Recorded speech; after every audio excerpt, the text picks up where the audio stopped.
In addition to that, in regards to the charter, I also had to compare our current charter with Cranston, Providence, the other main municipalities. So that was my impetus for running. But in terms to other things that I have done for the city, my other hobby that I had was serving on the juvenile hearing board. But a few years ago, I left the city, and right now I'm working for the Air Force as an acquisition program manager. So I'm doing things a little bit differently now, but I'm always happy to help when my city needs me. I'm Valerie Perry. I was with the city for about 30 years, including 8 years in the school department where I worked with the assistant superintendent. And then I came to City Hall. I worked in the city manager's office for 4.5 years. And then I was appointed city clerk, where I was in that position for 14 years. And during that time, I was very involved in the Clerks Association. I became president of the Rhode Island Town and City Clerks Association. I was the president of the state. And so I had a lot of good opportunity for learning. I became certified, so I learned a lot about the parliamentary procedure, about the charter. And then I went on to be city councilor for 6 years.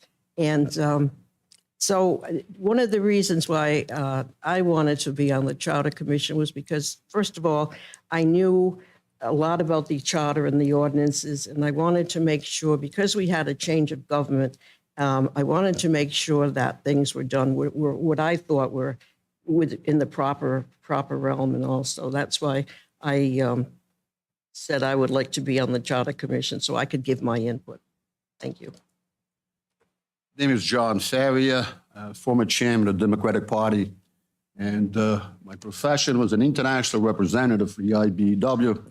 Aside from bargaining contracts, one of my jobs was to make sure that local unions that I served would comply with the Constitution and bylaws. And I did have the privilege to serve on a Charter Commission the last time, so to me it was a privilege. So again, this time, I certainly want to be on, because if there is things that we had missed the last time, it's part of the process this time. So I'll pass it on. I'm Manny Venatero. As like many here, lifelong resident of the city. My education background, I like to brag that I went from kindergarten to superintendent of schools, all in the East Providence School District. A proud townie, active in many civic activities. Past president of Rumford Lions Club, past member of the Carousel Commission. But mainly my background in education was in political science. I've always been interested in the workings of government. And I thought that it would be best served, my skill set, to serve on this Charter Commission. And fortunately, I was elected to that. So I look forward to some very positive outcomes from this committee. Thank you. My name is Michael Sulo. I am Ward 4 Charter Commissioner. A background about myself: I am a lifelong townie, proud East Providence High School graduate in 1995. I've been working as a union technician for International Brotherhood of Electrical Workers, Local 2323.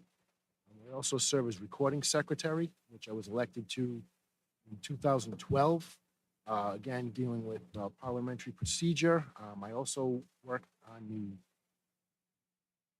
bylaws committee for my local, which serves a similar function as the Charter Commission, which made me feel definitely comfortable with dealing with that.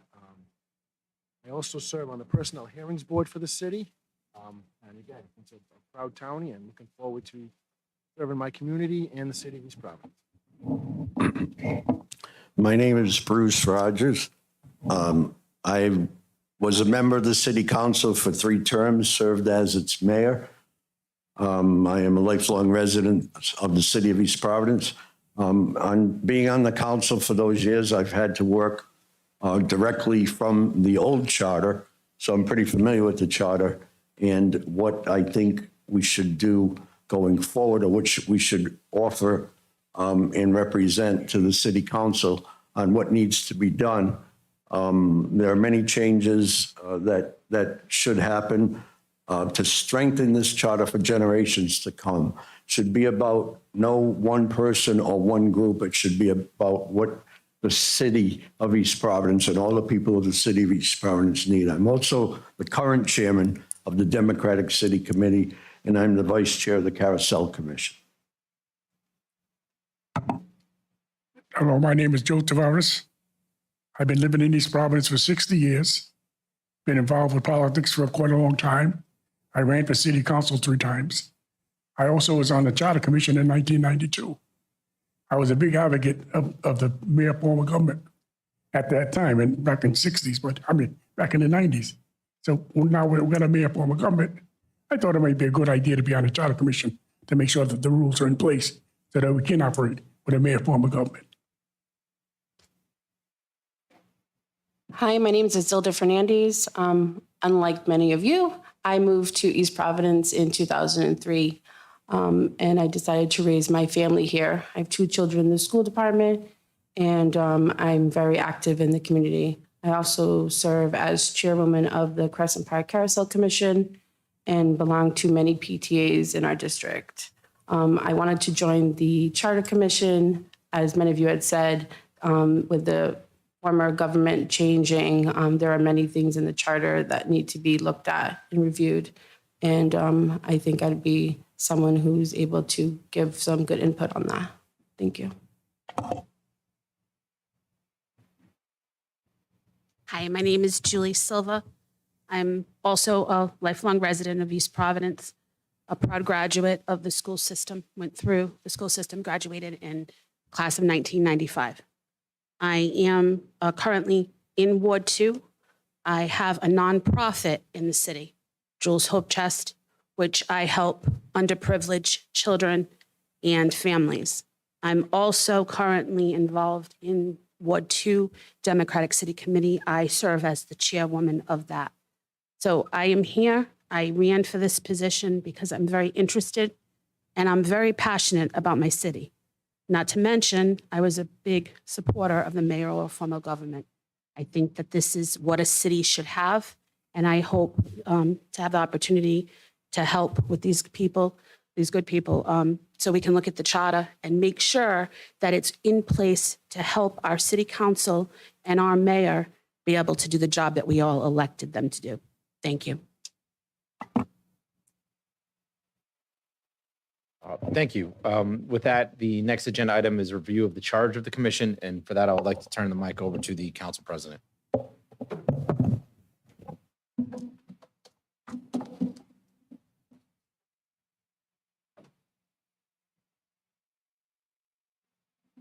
Thank you, Mr. Solicitor, and apologize for my tardiness. Not a good thing for a former truant officer, but it's been one of those days. I do bring the greetings of the city council, and I want to thank and welcome all of you for stepping forward and serving. And tonight, I will just pass it to you, and very informal packet. It just has a charge for your body, which again is an informal outline, just something to go by. I think I've sent this, or I've tried to at times, to all of you. I did arrange to have some charters sent here earlier today. They were supposed to be here. I don't know if some of you got them. I did understand that at least 4 of you maybe already had some. So I don't know that we had sent over 9 or 10, but some are here. And there are more available if we have to. And of course, it's online. Anyone can access it online. You can ignore this first page. I had put together an agenda to go along with the agenda you already have, but you don't need that. So I'll pass this down. This one. Okay. Should be enough there.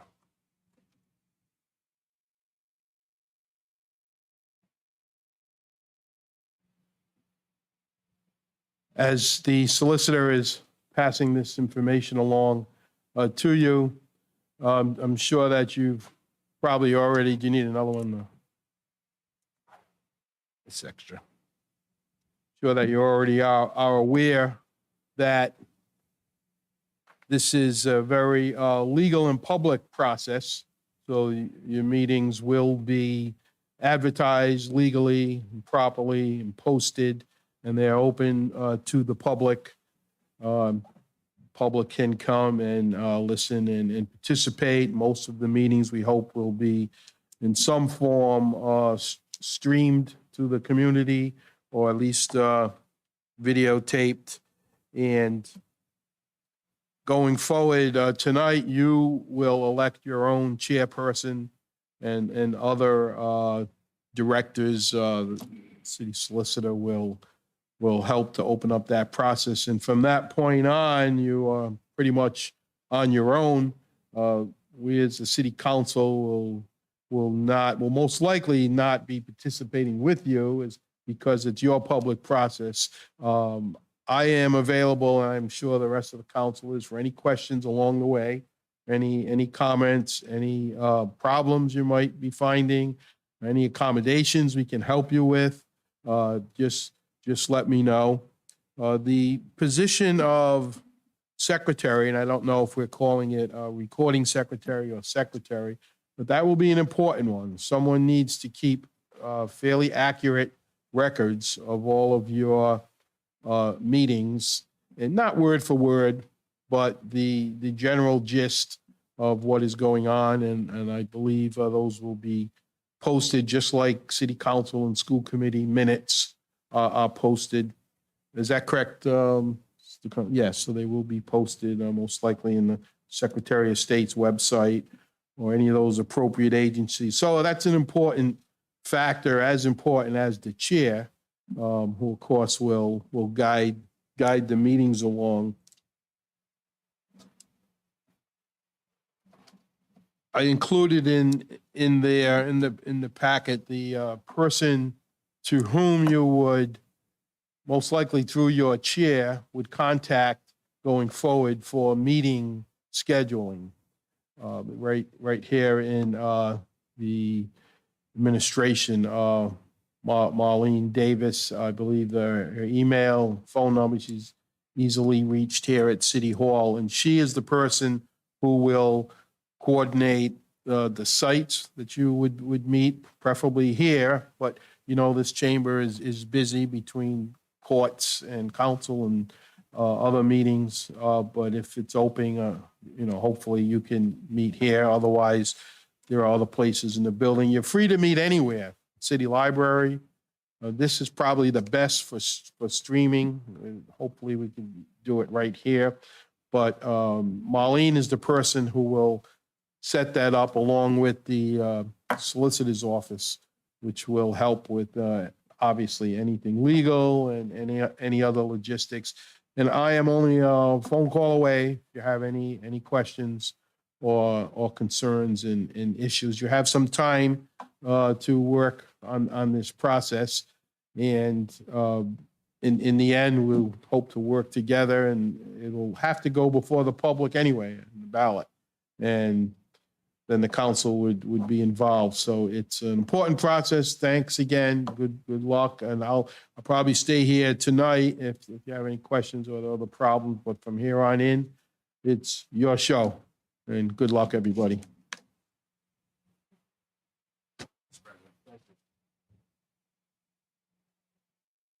Moving to the fourth section of the agenda, this is nomination and election of commission officers. So subsection 1 of section 4, is there a nomination for chair of the commission? At this time, I'd like to nominate, become the chairman of the commission, would be Mark Furtado. Is there a second for that motion? I'll second that motion. There is a roll call vote. Mr. Furtado, Excuse me. Aye. Mr. Rogers, Abstain. Excuse me. I have a question. You went right to a roll call. yes. we doing one person at a time, or if there's you said nominations. I have a nomination to make for chair. So there was a motion and a second on the nomination of Mr. Furtado. If the commissioners wish to have a discussion on that nomination, you can have that discussion now. What do we do if we have a second nomination? We have two people that wish to run. So what would happen is there would be a roll call vote on this motion. If this motion fails, then a second person could be put forward. Okay, thank you for the explanation. So is there any further discussion, or should I continue with the roll call? Continue with the roll call. So Ms. Silva, Nay. Mr. Sulo, Aye. Mr. Vinatero, Aye. Mr. Faria, Aye. Ms. Fernandez, Nay. Ms. Perry, Aye. Mr. Tavares. The motion carries 6 in favor, 2 against, 1 abstention. The chair is Mr. Furtado. I'll turn the microphone over to the chair. Mr. Chairman, if you wish to run the meeting from this point, you may. If you want me to continue. I'll take over on the condition that I might lean on you a little bit, just because I'm going to be reading off of my phone for the agenda. I have a copy, Oh, you do have, okay, so we can work off of that. okay.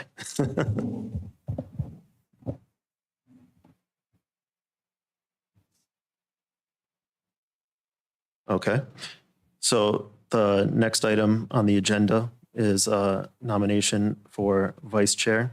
Is there a motion on the floor? Mr. Chairman, I'd like to make a motion to nominate Mr. Vanatera as vice chair. Okay, the motion is made by Mr. Faria. Is there a second? I'll second. Okay, second by Mr. Rogers. Roll call vote is, we'll start with Mr. Rogers, Aye. Ms. Silva, Aye. Mr. Sulo, Aye. Mr. Vinatero, Aye. Mr. Faria, Aye. Ms. Fernandez, Aye. Ms. Perry, Aye. and Mr. Tavares, Aye. and myself and I.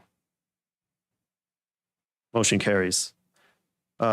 Next item is nomination and election of a secretary. Chairman, I had the privilege and honor to work at the last Charter Commission. And we had a great secretary who did a superb job in behalf of the commission. And I certainly be a privilege today to nominate a friend, Valerie Perry, to take the job as the secretary of the commission.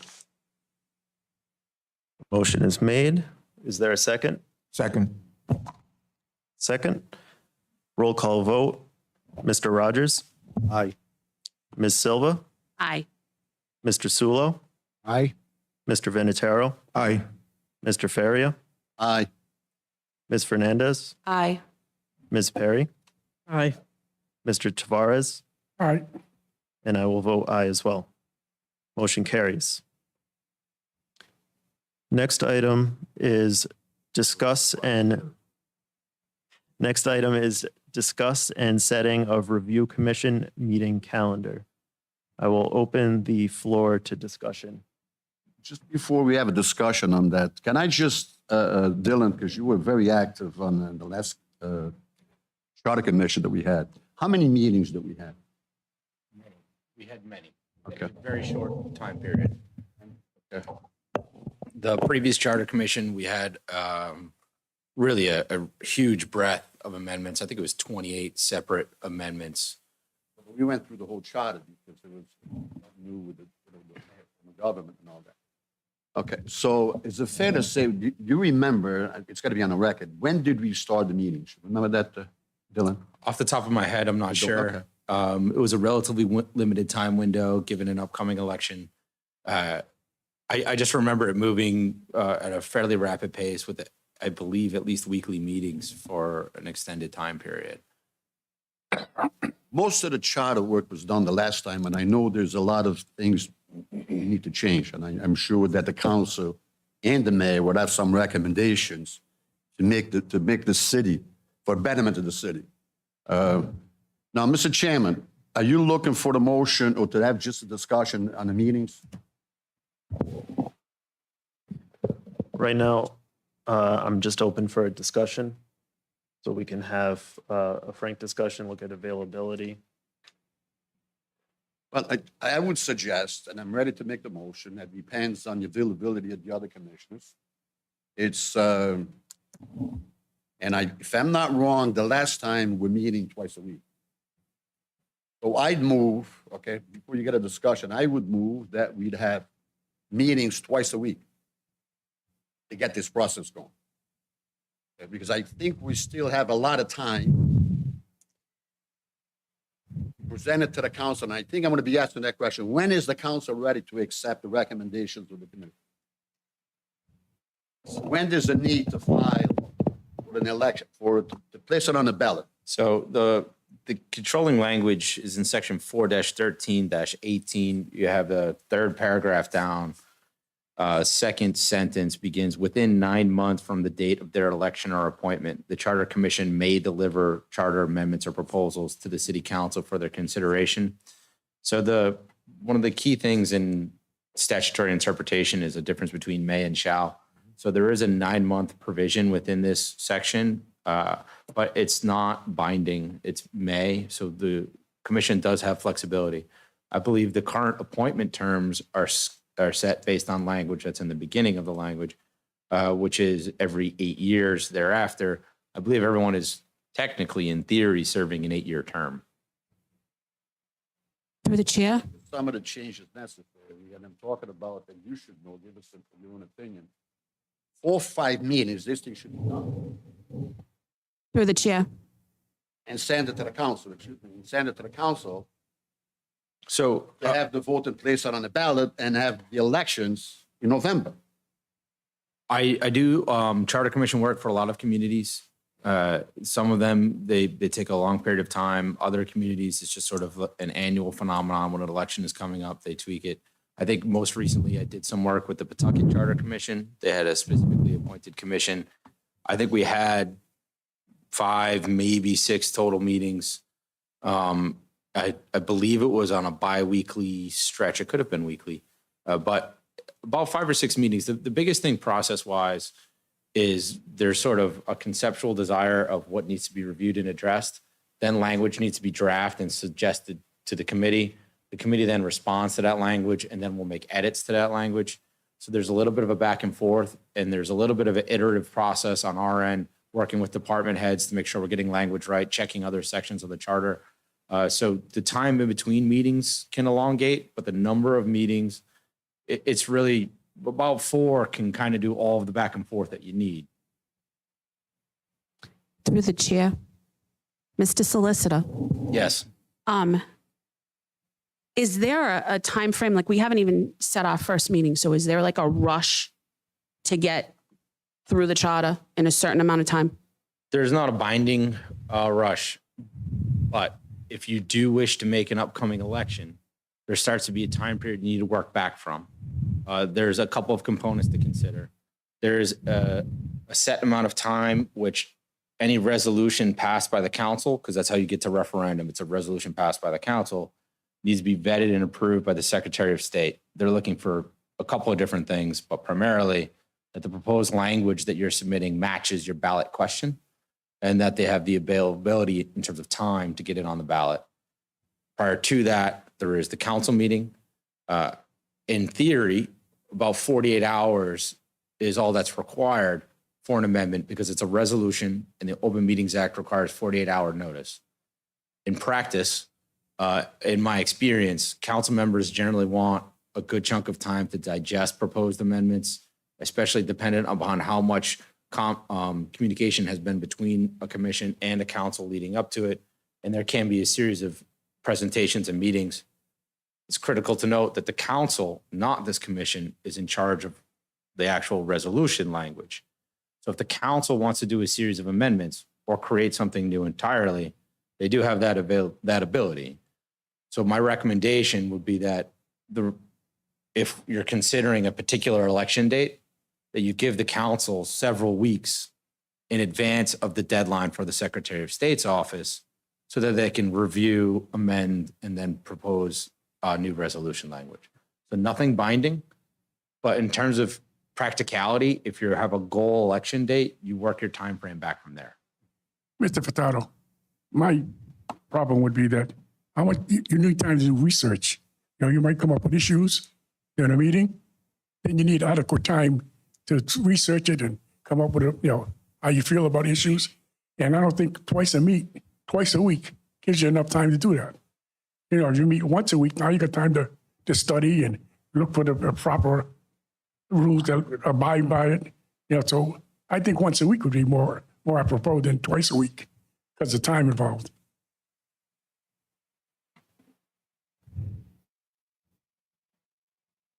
So the question is, in addition to the schedule, it's the subject matter that we're entertaining, that we've been tasked to do as a body.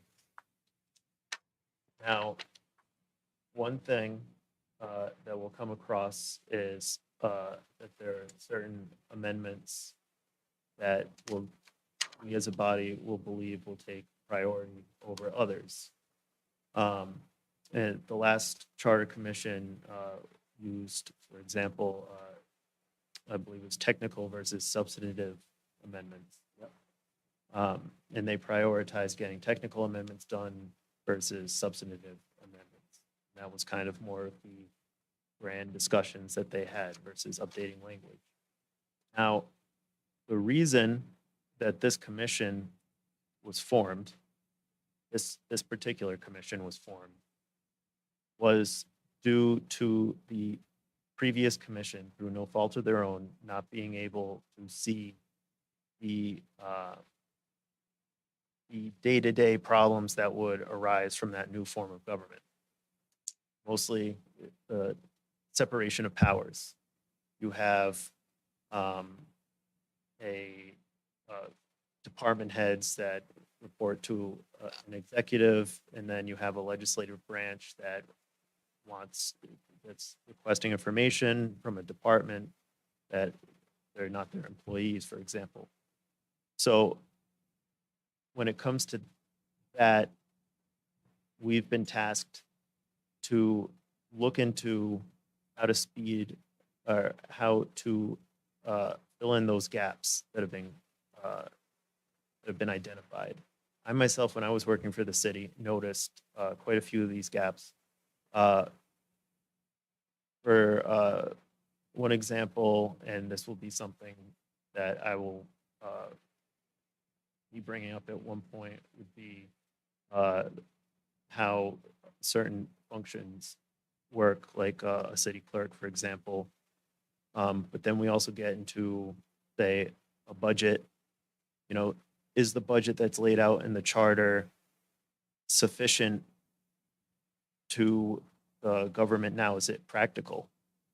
So these are big questions that we're going to have to undertake. But at the same time, we're also looking at certain things, certain language that can be taken rather quickly, that we can execute in more of an agile fashion.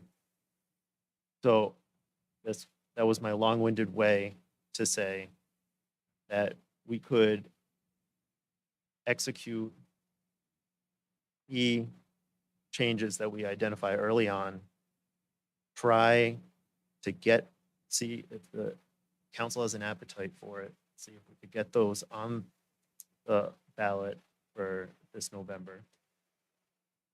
And then if we want to expand our time period and have further discussions, then that would be something that the body could entertain.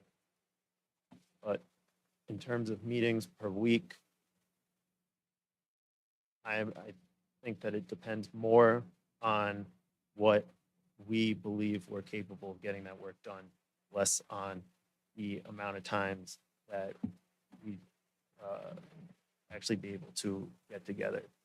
So if we decide we want to meet once a week for 6 hours, I'm not advising that, but that's the amount of time that it takes to get the work accomplished versus twice a week for 3 hours, then that's the prerogative of the body. But as long as the work gets done. And to your point, making sure that we do our due diligence to the people that we represent, whether that's constituents or in your case, the council, or in other case, the administration. It is making sure that we have a well-developed product. So I would ask everyone to take a step back and think about what you foresee as potential changes and how much of an how much time that would take potentially for you, how much effort it would take for you to do that. But at the same time, when it comes to research, that's going to be, a lot of that will be the law department. That's going to be an assistant solicitor. So when we, for instance, have, let's say, but let's say, for example, we have a part of the charter that you want to talk about has to do with the way that the budget is rolled out. It's a timeline of the budget. Well, we asked the solicitor, well, what happens if we do X, Y, and Z?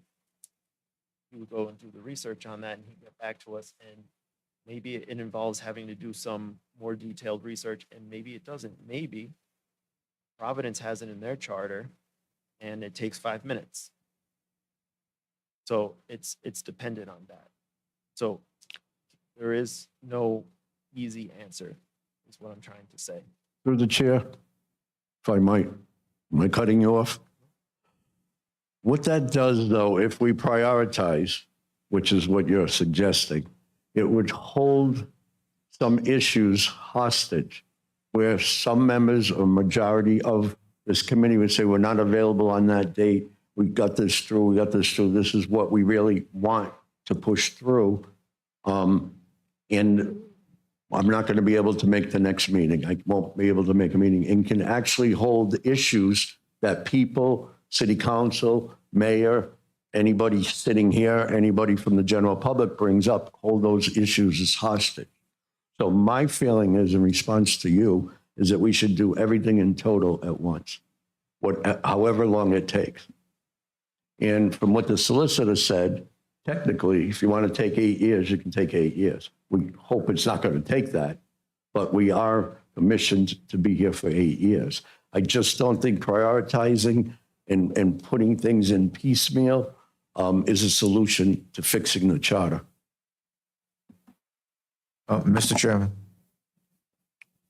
I think we're collectively getting a little bit ahead of ourselves here. The charter's been in place for 4 years.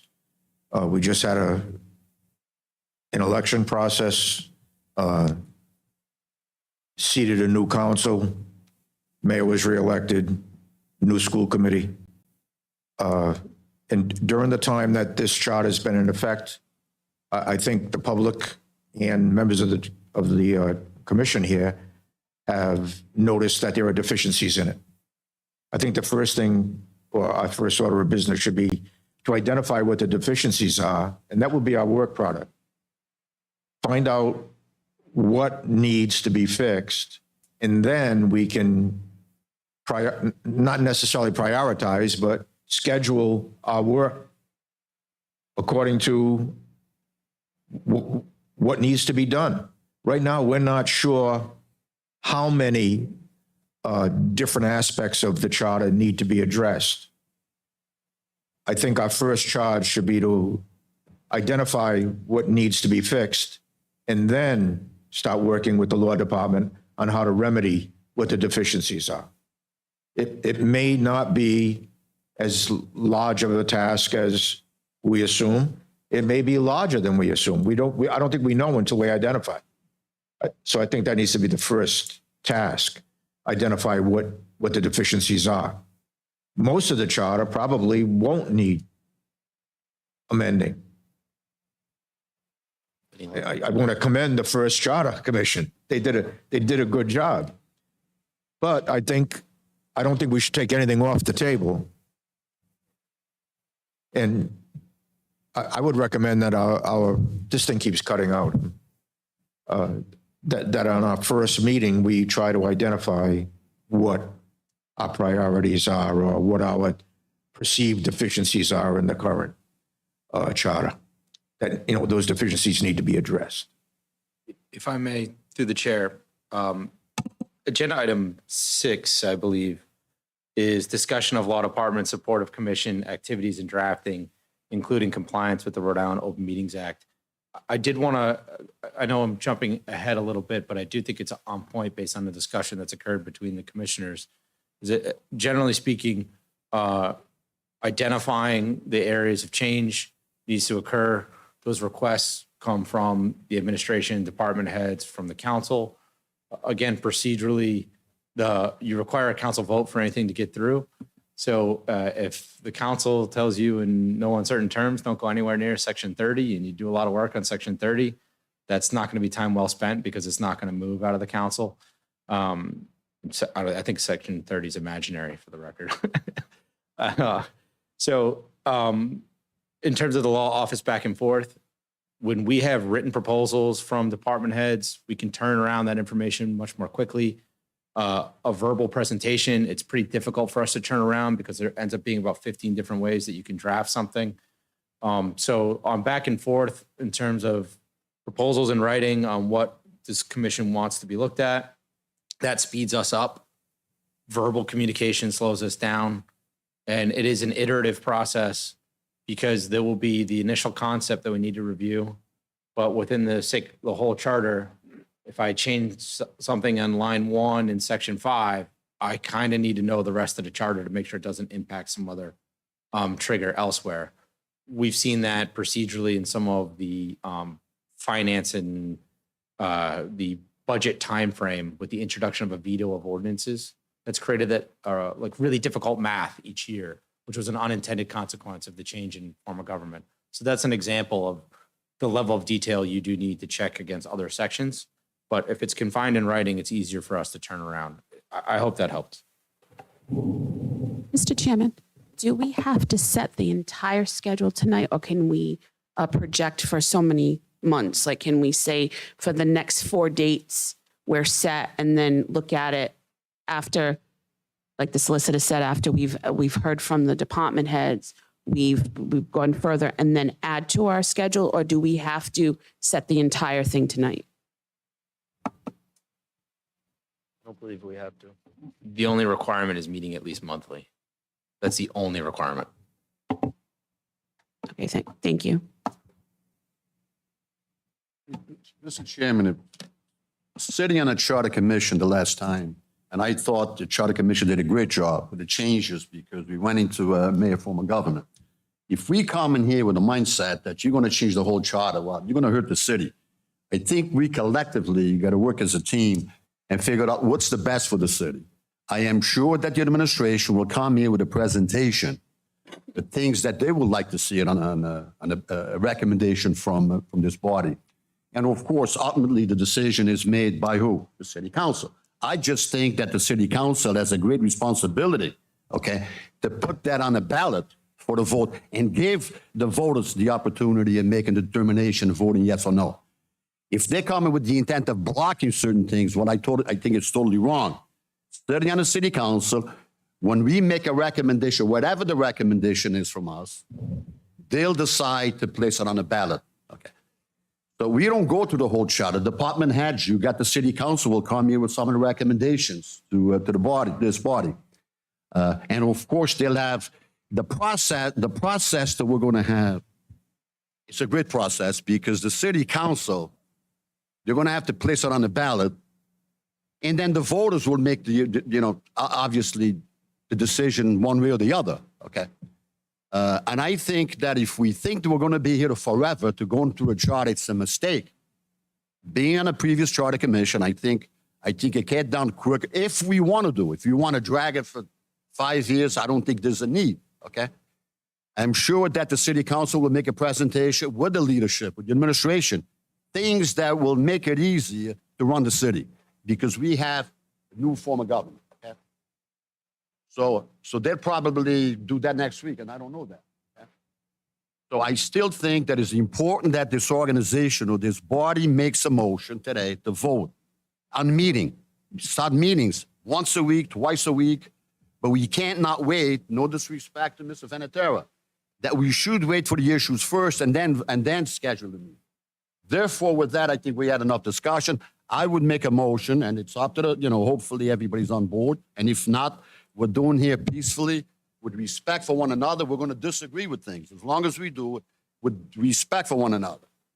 But Mr. Chairman, I'm going to make a motion that we start off meeting twice a week because we do have time. If we want to do it correctly, you're going to have a special elections coming up in November. The last time with the Charter Commission, we had a special elections to vote. If you remember that, it was a special election. This is not a special election. It's going to be an election in the first district in the city of East Providence when not Patrick Kennedy, when you were talking about David, it's going to be an opening. So we will get a great opportunity, okay, to give that to the city council in timely fashion so they can have that discussion, send it to the canvassing sends down to the Secretary of State, and to be placed on the ballot. Can that be done? The answer is yes. And we can do an effective job going in that direction. If we want to do that, if we want to sit back and delay, meet once a month, once every 3 months, well, I don't have time for that. Not me, because I think we can do it. We can do it fast, and I'm not strike that not fast, but we can do it. We can do it correctly. We all put in the effort, and I think that's why you indicated earlier you all want to be in a charter commission, like me, for example. It can be done. Can we take 3 months? Yeah, the answer is yes. But we have a great opportunity. You had a great opportunity because you have a special elections coming up in November, 2023. Okay, so that's the thing that we've got. We got to look at it. Can it be done? The answer is yes. But if I ask directly to the solicitor, he'll agree because just like he said, he can get it done in 5 days in Pawtucket. 3 depends what we want. And I would certainly suggest that we don't have to wait 9 months. We don't have to wait all that time. And I think the chairman's very clear. You were elected for, what is it, 8, 9 years, whatever? If there's a need, I don't know why you need 9 years or 8, but it's okay. But if you need to come back, because the council has the power to place some of these questions on the ballot. So if we're talking about being elected for 5 years, 10, what are we going to do? Is the council going to come to the Charter Commission and say, by the way, I need you to reconvene? Well, help me out. Is that the case? Doesn't make sense to me. Because if they got a problem of changing something on a charter because it makes it hard to function, well, they have the power to do that. Okay? So therefore, Mr. Chairman, I think we have enough discussion. I'd like to make a motion that we start off meeting twice a week. Okay, there's a motion on Tuesdays the and floor. Thursdays. And then we can, somebody can't make it, we can accommodate, work as a team, We're not here to fight with one another. We're here to compromise with one another and do what's right for the city. Do what's right for the city council and the administration to be able to function properly. There's a motion on the floor. Is there a second?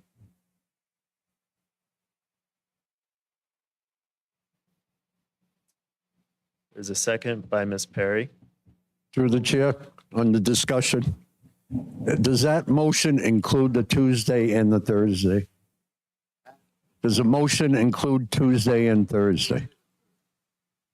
If it's feasible. He did. He included Tuesdays and Thursdays in the motion. We got to come up with dates anyway. Okay. Question for the solicitor.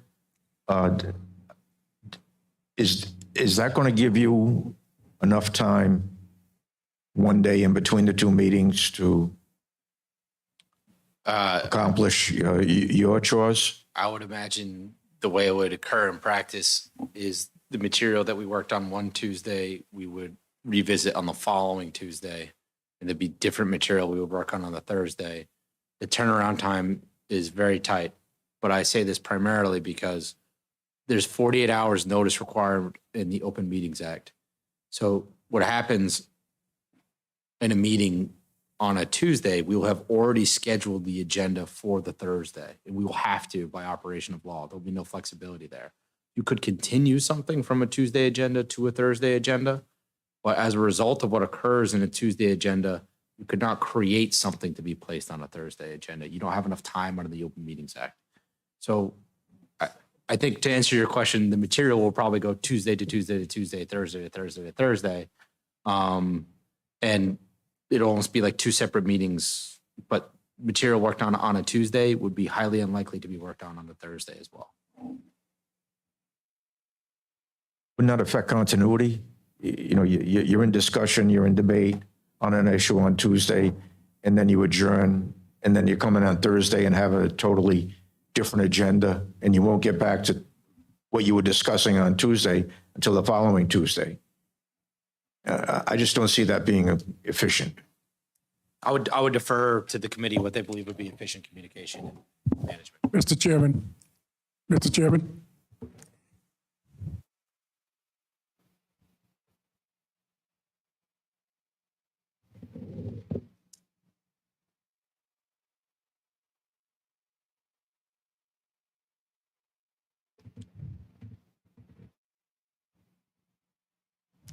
Sorry about that. Go ahead. I made the proposal of once a week. Nothing says that we can't change it. If we find once a week isn't working out, that we need more time or we can get back quicker, then we can jump on twice a week. Not cast in stone. But what I'm saying is it gives us flexibility. If we come one meeting and we have a lot of research to do, we say, let's hold it next week. But if we know we can do something immediately in 2 days, then we go that way. But it's not cast in stone, but just start with once a week and then go from there. That's all I'm saying. Through the chair. Well, hold on 1 second. So we have a motion on the floor and we have a second. So let's vote on that first. So, do it in a second.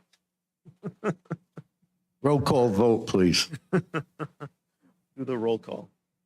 Mr. Rogers, Nay. Ms. Silva, Nay. Mr. Sulo, Nay. Mr. Vinatero, Nay. Mr. Faria. Ms. Fernandez, Nay. Ms. Perry, Mr. Tavares. I will vote nay. Motion does not carry. We'll open the floor back to discussion. Through the chair. Chair, I would, I think I had the floor. Did you acknowledge me? motion failed. My right to make another motion. I never heard of that law. I never heard of that, John, that you can make a motion right after your motion was defeated. I was asked to be acknowledged and he acknowledged me. First of all, can we buy new microphones? Because they have experience with council meetings and the microphones, getting a lot of in and out. These are very, they're new and they're very good. When you get close to them is the problem. You need to sit back, everybody. I'm sorry, I don't want to sound presumptuous, but our IT director is here, but I'm correct, right? There's plenty of volume by staying back 8 inches or so. When you get close is the problem, and then it cuts in and out. So, leave it on, just relax and sit back. We've made the same mistakes, and we finally, after a couple of months, figured it out. But thanks to Director Ahrens, we have a new system. So for anyone who may be listening or watching at home, they may not be hearing everything you're saying because it's gobbled. So you need to just sit back. You don't have to talk loud. That's my experience anyway. I hope that helps. Thank you. Okay.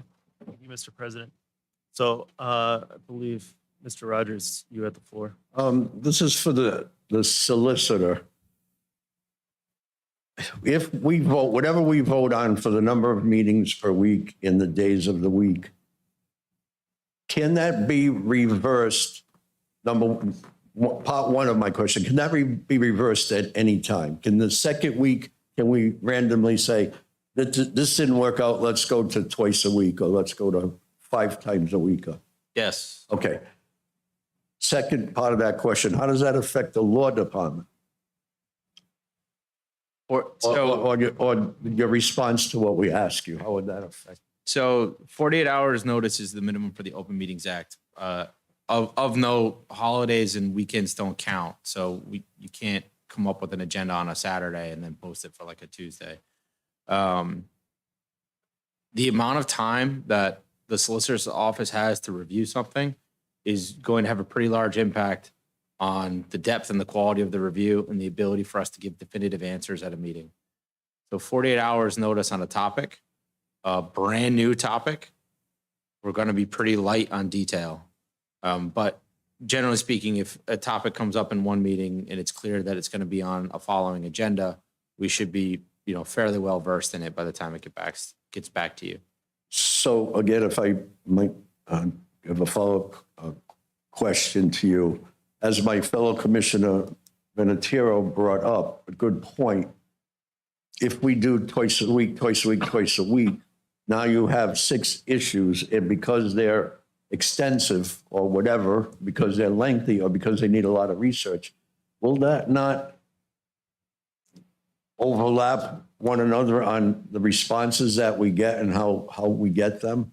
Will that not, is that the way to go in the law departments, In my estimation, your estimation? we work at your request. And so we would make every effort to meet those demands. It's less about frequency of meetings and more about the amount of time that I have prior to an agenda item to study it. So when I talked about separating them out, in my mind, it's really difficult for me to give you quality analysis when we leave here at 9 p.m. and then I have all the rest of my regular work responsibilities on the next day, and then I'm back here at 6. That's tight. But if it's from the previous week, I would expect to be more prepared. Thank you. Through the chair, I would like to make a motion to meet once a week on Wednesdays. I know Mr. Ferry had said about Tuesdays, but if we're meeting in here, there's city council meetings. And I don't believe there's city council meetings on Wednesday. So I'll second. motion to meet on Wednesday. For once a week on Wednesdays by Ms. Fernandez, second by Mr. Rogers. Roll call vote, Mr. Rogers, Aye. Ms. Silva, Aye. Mr. Sulo, Aye. Mr. Vinatero, Aye. Mr. Faria. Aye.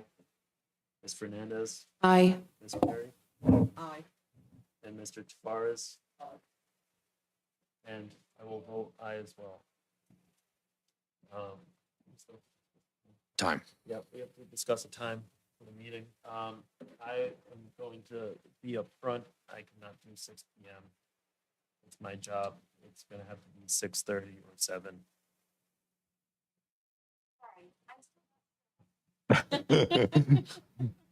It is open for discussion. AI isn't even on that time window. Yeah. Through the chair, do we need to make another motion for the time? So I would make a motion, is 6:30 okay? Okay, so I'd make a motion for 6:30 on Wednesdays. Roll call vote, Mr. Rogers, Aye. Ms. Silva, Aye. Mr. Sulo, Aye. Mr. Vinatero, Aye. Mr. Faria. Ms. Fernandez. Aye. Ms. Perry. Mr. Tavares. And I vote aye as well. Okay. Next agenda item, discussion of law department support for commission activities and drafting, including compliance with Rhode Island Open Meetings Act. The solicitor, is there anything you'd like to cover that you have not covered? I think I really have covered all of that. The one item I would again underscore, because it's important procedurally, is to understand this will end up going through the council at the end and working back from election time periods. I can get you a definitive date on when things really need to be done by for next meeting, if your goal is to meet that election. It's not binding. The other thing I will say on that front is it's a pretty standard operating procedure to request from the administration. It generally goes through the department heads of recommendations on unnecessary changes. That really narrows the scope on my end on what language that we're looking at out of the gate. None of that is required of any of you, but this is something that I do fairly regularly, and I did want to kind of offer that sort of in practicum experience. Through the, I would like to also ask, and this is not for us, this is for the council and for the administration, that in order to expedite the process while also doing our due diligence, that we want to be proactive, but also interactive. And not just Charter Commission comes up with our proposals in a bubble, passes it on to the city council. They look at it, they decide whether or not to put it on the ballot. I would ask and strongly suggest to the council that they try to be as interactive with us as possible. And if you have ideas, suggestions, whether it's things that you feel very strongly about or even things that you'd like us to just consider, almost like a think tank, please either send it to us in writing or come and just ask about it during a public comment or anything like that, and we will consider it. That would be something that we would obviously give top priority to. And the same thing goes for the administration. I'm not sure if the administration is putting together a proposal package of changes they would like. But I would highly encourage them to do so if they haven't. And that, again, that would help expedite the process. Because as we go and discuss the things that we want to fix, again, we're meeting now once a week. And yes, in the background, you know, the law department is going to be doing its job, and we're going to be doing our individual work, looking at the charter. But we're also, again, this stuff isn't happening in a bubble. So the administration and the council, they deal with this stuff every day. And particularly with the administration working with the department heads, they, like the solicitor said, you know, we would ask DPW director to come up here and give a presentation on what his job is. And that's all fine and dandy, but it would be more efficient and less of a waste of time if we could just get a proposal from the administration on if there are necessary changes from their point of view or that the charter should have for the Department of Public Works. Same thing for the budget. I'm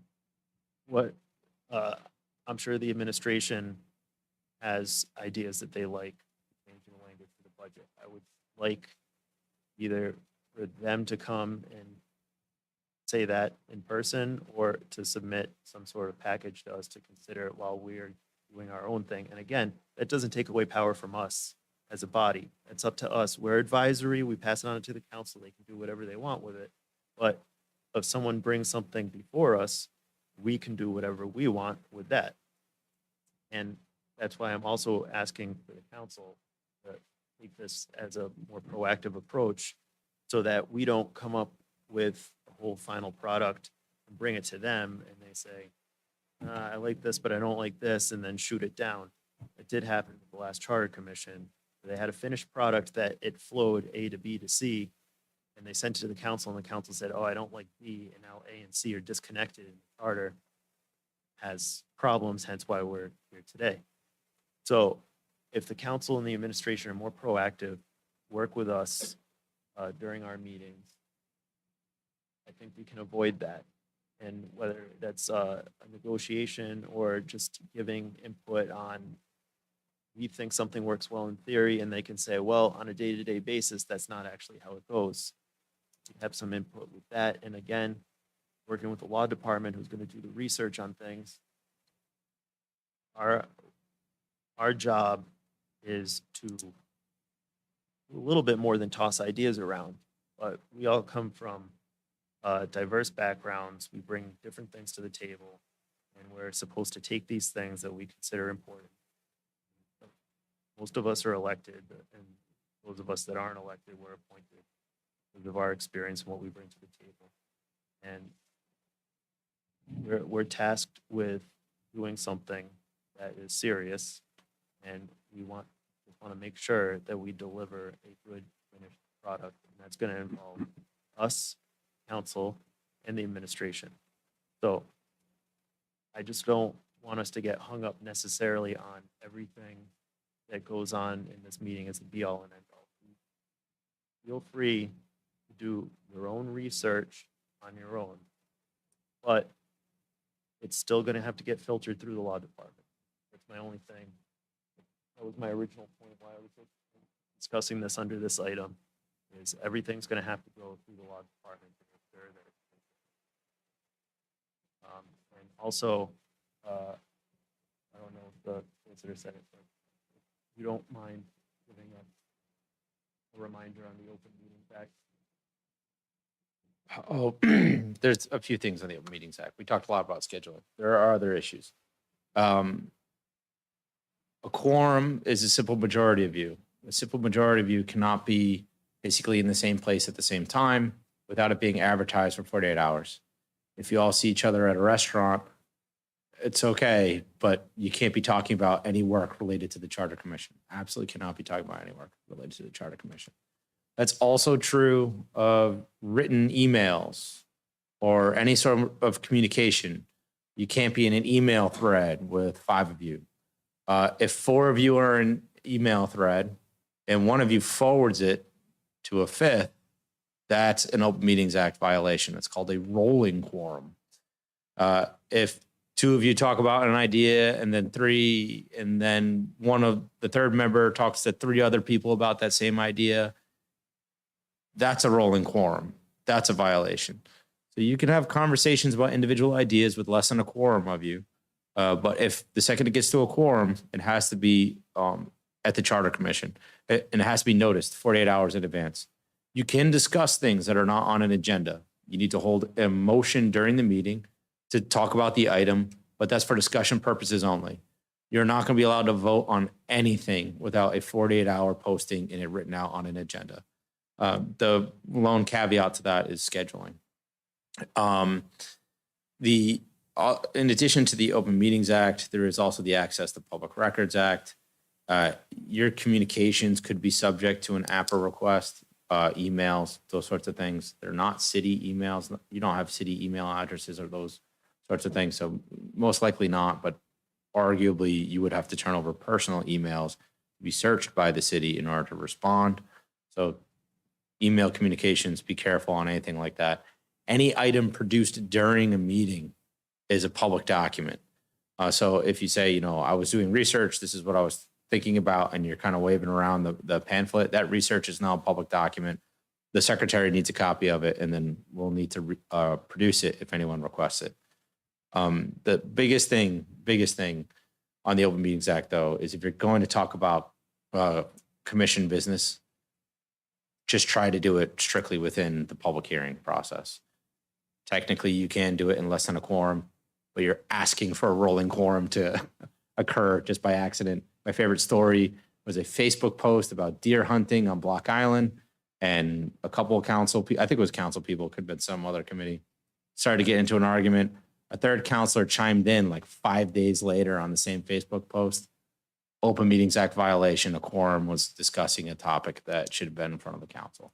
So social media, email, if you're going to talk commission business, you really should only do it during the public hearing process. Mr. Chairman, could I ask a procedural question? If a member of the commission wants to make a proposal, must that be in writing? Is that going to be our format? Or can they just verbalize their recommendation? You can verbalize. What is our... You can verbalize a recommendation. We will work with that. It can be more difficult. What happens live in a meeting, it's like Plato's Republic, right? There's a communication gap between the two of us. If something's in writing, I can go right back to it and see exactly what it was.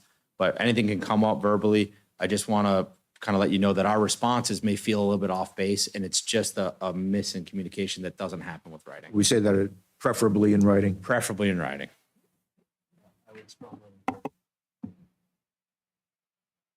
Through the chair. Under general discussion and questions, can I ask the council president a question? In order?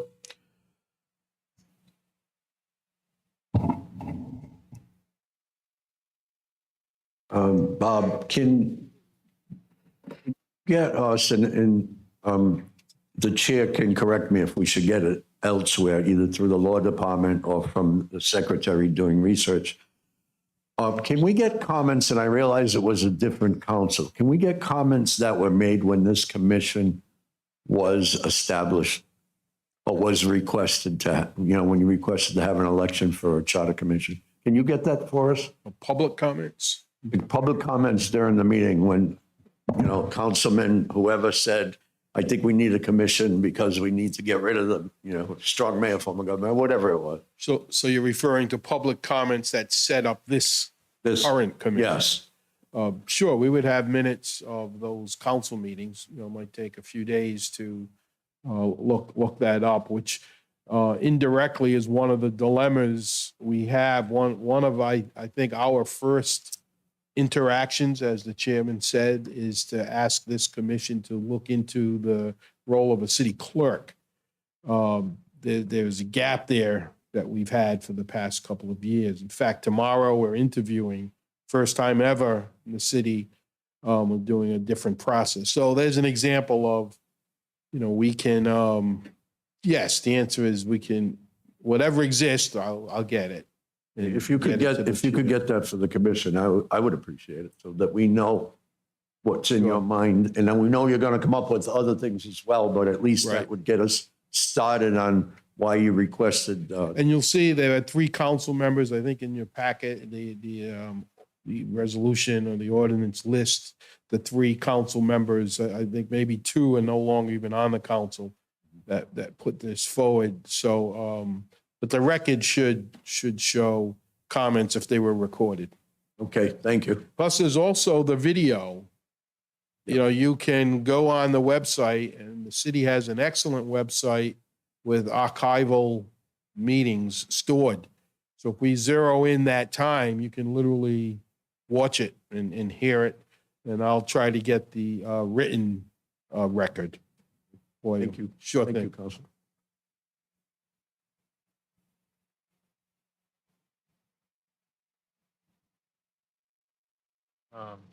So just an FYI on that, that's at council president's discretion, but if for whatever reason that isn't producible, or he cannot get that to us, that is still public record. I believe it's at least on the Secretary of State's website. If not, it should be on Providence's website. As last I checked. And it's very excellent minutes from that. So, and the footage is still there. So, if it is not, we can't put that together in a more digestible form. It is still available in a raw form. But, so, is there any more discussion on item number 6?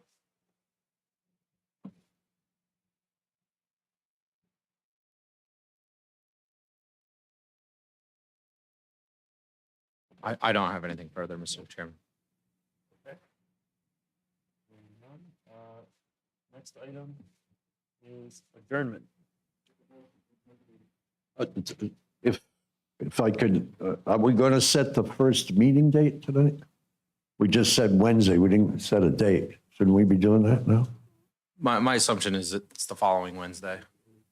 So next Wednesday. Thank you. So for clarification, that's Wednesday, April 26th 6:30. at 6:30.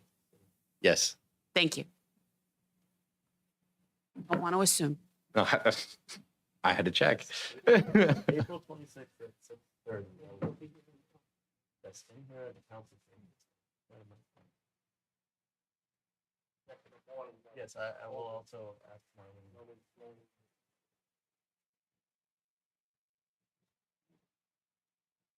Yeah. You need a motion on that, Mr. Chairman? We have a motion. Is there a second? Yeah. For adjournment? We have a motion for adjournment. Is there a second? Is there a second? I'll second. All right. All in favor? Aye. Aye. Any opposed? Ayes have it.